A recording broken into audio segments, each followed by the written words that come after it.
Na mtazamaji wa Spruce Online TV, karibu katika mwendelezo wa vipindi vyetu ambavyo vinakujia kila siku hapa Spruce Online TV.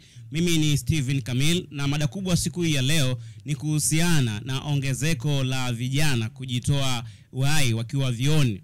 Na sababu haswa ni nini na kitu gani ambacho kinapelekea vijana waweze kujitoa uhai? Mwandishi wetu, ripota wetu Ajibina Ibrahim akiwa kule Mbagala akikusanya maoni tofauti kwa wadau mbalimbali wakiwemo wanafunzi na vijana waliokuwa mtaani, na watatueleza changamoto haswa ni nini ambayo inapelekea vijana kujitoa uhai wakiwa vioni. Na mimi ni Steven Kamili, basi tuungane na ripota wetu Ajibina Ibrahim aweze kutupa maoni ya wadau mbalimbali. Habari mpenzi mtazamaji wa Spruce Online TV. Jina langu ni Ajibina Ibrahim na leo niko pande za Mbagala rangi tatu. Lengo lilonileta hapa ni kutaka kufahamu kwa nini wanafunzi wa vyuo wanajitoa uhai, na niko hapa kuja kusikiliza maoni ya wadau mbalimbali. Habari yako brother? Safi, mambo fresh. Unafahamika kama nani? Nafahamika kama Hamisi. Tuko na mada hapa. Unafikiri ni kwa nini wanafunzi vyuoni wanajitoa uhai? Sababu ni zipi labda? Kuna changamoto nyingi, lakini mimi hisia zangu naona changamoto ya kwanza ni social media. Social media naona kabisa inaharibu watoto wengi. Sababu unamkuta mtu anaondoka nyumbani kwenye familia ngumu kabisa, maisha yao wazazi wake ni maisha magumu. Lakini anapofika chuo na kwanza kumiliki simu tu, smartphone, anajikuta anaangalia vitu ambavyo havifanani na maisha yake. Sasa anapofika nyumbani na kuulizwa na wazazi wake, vipi maendeleo yako ya chuo? Naona mtoto anashindwa kuwa na majibu sahihi ambayo anaweza kuwajibu wazazi wake. Ukiangalia familia zetu za kimaskini, wazazi washauza vitu vyao vingi, walishawekeza matumaini yao kwa yule mtoto, na yule mtoto anaona kabisa dira yake sio sahihi, yani hamna kitu ambacho anaweza kuwarudishia wazazi wake. Changamoto kama hizo zinamfanya mtoto ajinyonge kwa sababu hana majibu ambayo ataweza kuwajibu wazazi wake, na wao tegemeo lao lilikuwa yeye. Na ukiangalia wazee umri ushawaendea. Hilo la kwanza.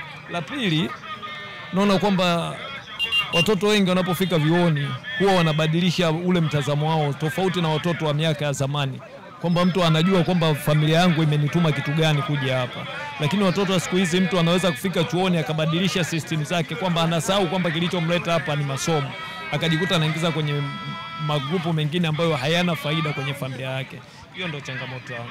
Naam, kama alivyotangulia kusema hapo brother, ni kwamba vijana wanajisahau sana, na moja kati ya vitu ambavyo vinawafanya jisahau ni ulimbukeni. Tunaweza tukaita ulimbukeni wa social network. Mitandao hii ya kijamii imewafanya wao waweze kusahau kilichowapeleka chuo. Kwa hivyo basi wanapotelea huko, lakini kumbuka nyumbani, mwisho siku wanashtuka na kukumbuka kwamba nyumbani bwana tuliagizwa tukasome, sasa atafanya nini? Ameshafanya vibaya. Hivyo inampelekea yeye kuwa na msongo wa mawazo. Unakuta baba yake na mama yake labda waliuza mali ili mradi mtoto aweze kusoma, na mwisho siku amefanya vibaya, anajisikia vibaya kuangusha wazazi, na mwisho siku anaamua kujitoa uhai. Hiyo ilikuwa ni moja kati ya hoja ya mdau kule Mbagala, lakini hakuishia hapo. Ajibina Ibrahim akawa na mazungumzo zaidi na wengine. Habari yako bro? Salama, vipi hali? Salama. Unafahamika kama nani? Nafahamika kama Kiserikali, Kingwa mtaa Mbagala ya kwangu. Okay, Kiserikali. Tuko hapa tunataka kufahamu ni kwa nini wanafunzi wanapokuwa vioni wanajitoa uhai. Yaani ni sababu gani zinapelekea wao kujitoa uhai? Wanafunzi kujitoa uhai. Kwanza turudi kwenye pointi ya kujitoa uhai. Hilo ni kitendo cha ujasiri mkubwa sana.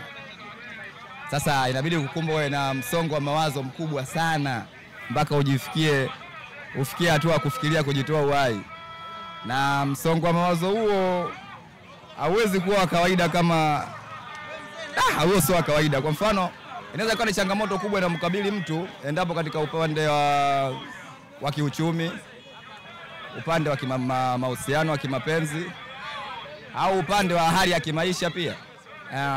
Mtu kuna changamoto mtu anaweza kukumbana nazo katika maisha yake, au mtu ameshaka target yake, bwana nitafanikiwa kwa kiwango fulani, alafu anakuja kukuta malengo yanapotea.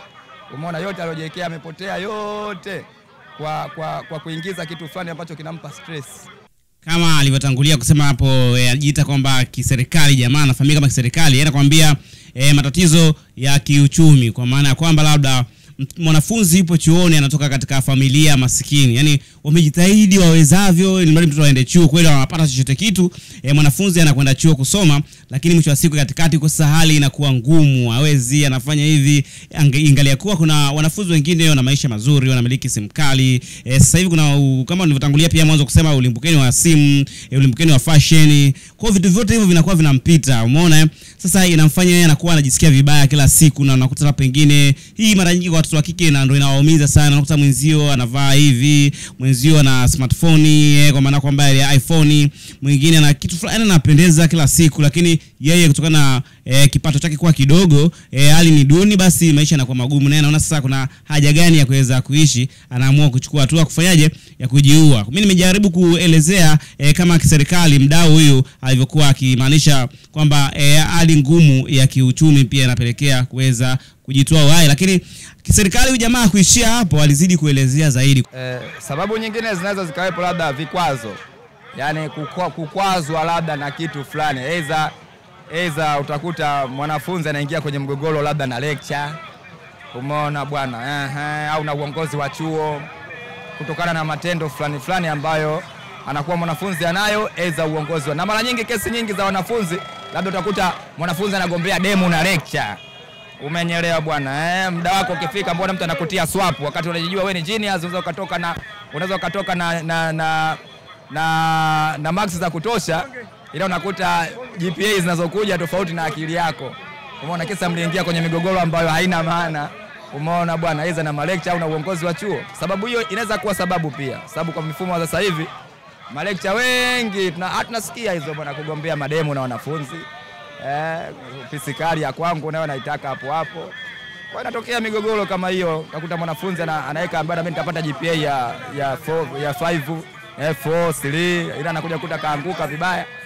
Umeona bwana, hapo mtu lazima apate stress, ni msongo wa mawazo. Kwa jumla tukikuteni kwenye vitu vyote tunapata msongo wa mawazo ambao sio kawaida, unaweza kumfanya mtu kuchukua maamuzi kama hayo. Licha ya hali ngumu ya kiuchumi, hii pia ni ile kuwa mgogoro pia na lecture, kwamba una uwezo kwa wewe una akili, una uwezo wa kufanya vizuri zaidi, na unajiamini kabisa, na unaamini ulichofanya ni kizuri, lakini kile ulichokifanya na matokeo yake kuja kutizama ni vitu viwili tofauti, yani haviendani. Umeona, ni kwamba kuna mchezo unaweza kusema umefanyiwa labda pengine lecture anakutaka, lakini atakupata vipi? Lazima afanye kama mchezo akufelishe tu kwenye somo lake. Kwa hiyo baada ya kuona hivyo, sasa wewe mwenyewe utajirudi taratibu bana, ili uweze kuyajenga na lecture, mambo yako yaweze kwenda vizuri, kwa sababu ameshakuwini kwenye upande wa ameshakushinda kwenye upande wa hivyo, utafanyaje? Inabidi sasa ujirudi, uongee naye vizuri, mambo yakae sawa. Ndio unakuta sasa mwanafunzi anatoka na lecture. Na hapa nazungumzia kuna wanafunzi wa kike na wa kiume, hii inatokea kwa pande zote, lakini mara nyingi zile tumekuwa tukiripotiwa kwa upande wa wanawake, yani zilikuwa ripoti nyingi sana zikitoka kwa upande wa wanawake sana. Lecture wa kiume wamewataka sana wanawake kingono, ili mradi tu kama unataka kufaulu basi inabidi uwe vizuri na lecture, na imekuwa mfumo mavioni. Sasa kuna wengine sasa hivi bila kufanya hivyo kwao ni maumivu makubwa, yani kwamba atafanya hivyo na amejua kufanya kitu ambacho hajitarajia, ina inampelekea na yeye kufanyaje, haoni tena muhimu wa kuishi. Sasa mimi siwezi kutoka na lecture, mimi siwezi kufanya hivi, sasa nitafanyaje? Mimi na uwezo, najiamini, akili yangu nayo, kwa nini mimi nikatoke na lecture ingalia kwa mimi na uwezo wa kufaulu peke yangu na akili sana hana uwezo wa kufanya hivyo, basi anajitoa uhai. Hii ni sababu ya mdau, lakini mengine ni tamaa pia, alivyozungumza kwamba ni tamaa tu, mtu anahitaji kitu fulani, uwezo ndo hana. Yote tunarudi point yake kubwa, umaskini. Kwa hiyo tamaa, uwezo huu, na sasa unahitaji nipate simu ya gharama kubwa, nataka iPhone hizi zilizotoka sasa hivi hapa, lazima nizipate, nitazipataje sasa? Lazima nifanye kitu fulani. Uwezo huo una, inatokea hivi, labda umeingia kwenye tamaa, umeenda kupata mimba kabla ya wakati, mwisho wa siku utajibu nini nyumbani? Mimba utapeleka wapi? Wazazi wamegharamia, ada imetolewa ni nyingi hivyo, unakuta ndo karibia umalize chuo na kuja kupata mimba. Wazazi wanategemea kitu kutoka kwako, na mwisho wa siku umewaangusha. Sasa utafanyaje? Aidha kuna wengine wanaweza kutoa ile mimba lakini imeshindikana, wanakuja kujitoa uhai wao kama wao. Hiyo ni sababu ya mdau Ajmina Ibrahim akuishia hapo. Basi akazidi kufuata maoni ya wadau tofauti kule Mbagala, na maoni ndio kama hivyo yalivyokuwa. Habari yako bro? Safi, mambo? Fresh. Unafahamika kama nani? Nafahamika kwa jina la Maulidi Hashim. Okay, tuko hapa tunaomba maoni yako kuhusu sababu zinazopelekea wanafunzi vyuoni kujitoa uhai. Vifo bwana, kwanza kifo kimeumbwa, kila mtu atakufa. na wanafunzi wengi vifo vinasababisha kutokana na wengine wanawake, kuna tamaa, unaona, mawazo, mtu kaachwa na mpenzi wake, cha kufanya ana bora mimi nijinyonge tu au ninywe sumu, unaona. Au mwingine anawaza wazazi wake washamgalamikia toka darasa la kwanza mpaka la 7 mpaka anamaliza mpaka anaingia chuo, alafu mwisho wa siku anaambulia mimba. Je, wazazi wake atawajibu nini? Mwisho wa siku anakuwa na mawazo, mwisho wa siku anachukua sumu, anajinyonga. Okay, asante sana. Okay, kama alivyosema bro Maulid, yeye ametueleza ya kwamba mapenzi yanaweza yakapelekea mwanafunzi chuoni kujitoa uhai kutokana na mawazo, labda ameachwa na mpenzi au amepata mimba bila kutarajia, hana cha kuwajibu wazazi. Kwa hiyo pia inaweza kuwa ni sababu ya mwanafunzi kujitoa uhai akiwa chuoni. Swala kabisa Jimina, hapo naungana na wewe, ni kweli mahusiano na mapenzi bwana yanasababisha sana. Mimi kwa upande wangu mimi na uzoefu nilikuwa nao nimeona sana hata marafiki zangu wameshakumbwa na hili. Kuna rafiki yangu mmoja, anaweza kaelezea kisa changu kidogo. Kuna rafiki yangu mmoja naye alikumbwa na hili swala, alijiingiza katika mahusiano ya kimapenzi. Cha ajabu, mwanamke ambaye alikuwa akimpenda ni mwanamke ambaye alikuwa anahitaji vitu vya gharama kubwa sana, lakini jamaa uwezo wa kumhudumia hakuwa nao. Hivyo basi kwake yeye ilikuwa vigumu sana kuweza kumhudumia yule mwanamke. Sasa ilibidi yeye mwenyewe ajibane, ashindwe kula vizuri, aweze kutenga hela kwa ajili ya yule mwanamke. Na kuna siku ilifikia mwanamke akahitaji simu ya gharama kubwa.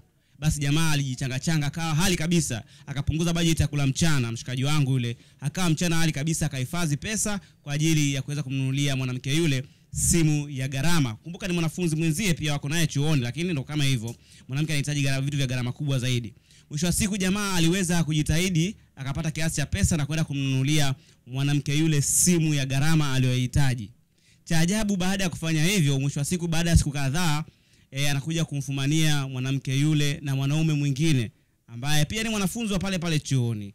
Na baada ya kumkalisha kitako, jamaa kukata tamaa, akamwambia bwana, hebu niambie ukweli. Sawa, nimekufumania lakini unanipenda mimi au unampenda huyu? Cha ajabu, mwanamke yule akamwambia sikupendi wewe, nampenda huyu.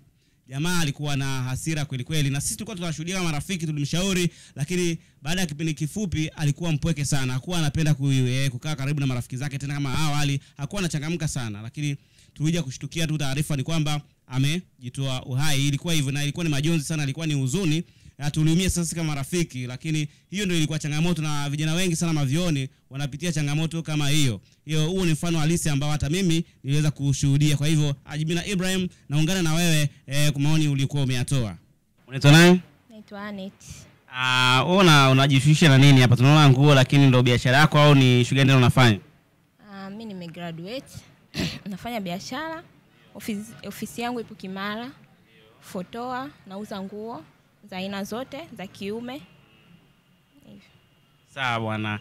Je, swali letu ni kwamba ni kitu gani ambacho kinasababisha wanafunzi walioko vioni kuweza kujitoa uhai? Sababu ni mapenzi. Kwa upande mwingine unakuta mwanafunzi yupo katika mahusiano, yupo na mwenzie, wamedate kwa muda mrefu, wanakutana na makwazo, kamchiti hivyo. Kwa unakuta kile kitu kinamuumiza.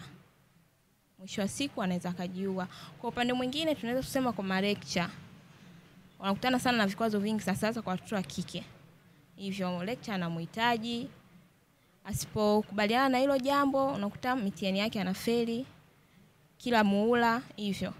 Kwa unakuta ni sababu ambayo inamfanya anapoteza maisha. Kujiua. Sababu nyingine labda unafikiri inaweza inasababisha umaskini, inaweza sababu pia? Ndio, inaweza kuwa sababu. Kwa mfano labda umaskini kwa mfano unakuta chuo tunaishi watu wengi, unajua kila level kuna high, kuna low hivyo. Kwa unakuta katika familia ya mtu, yani tuseme kama mimi, ipo aina hela ya kunipatia kitu ambacho mimi nakihitaji. Lakini nikiona wenzangu kitu fulani anapata, simu kubwa anapata, hivyo anaenda sehemu fulani, ni kitu ambacho kinaniumiza. Mwisho siku nakata tamaa. Unaona ni magonjwa anayapata hivyo, tumpoteza maisha. Na mtazamaji wa Spruce Online TV, Je, na wewe ni yapi maoni yako kuhusiana na haya ambayo yalikuwa yanaendelea? Wafanye nini ili kuweza kupunguza matukio ya wanafunzi walioko mavyuoni kuweza kujitoa uhai? Wachukue hatua zipi? Labda wafate ushauri gani? Toa maoni yako hapo ili wajue kipi cha kufanya na kipi ambacho wasikifanye, ili wasije wakajikuta wameingia katika nyakati hizi ngumu na mwisho wa siku wakajitoa uhai. Tuandikie comment yako hapo kwa lengo la kuelimisha pia watu wapate elimu. Basi aliyekuwa kiripoti kutoka kule Mbagala ni Ajmina Ibrahim, lakini hapa studio mimi ni Steven Kamil. Hiyo basi usiache kutufuatilia katika mitandao yetu ya kijamii kama kule Facebook tunapatikana kama Spruce Online TV, Instagram pia tunapatikana kama Spruce Online TV, lakini kule YouTube pia tunapatikana kama Spruce Online TV, na pia usiache kusubscribe, kulike, comment na kushare.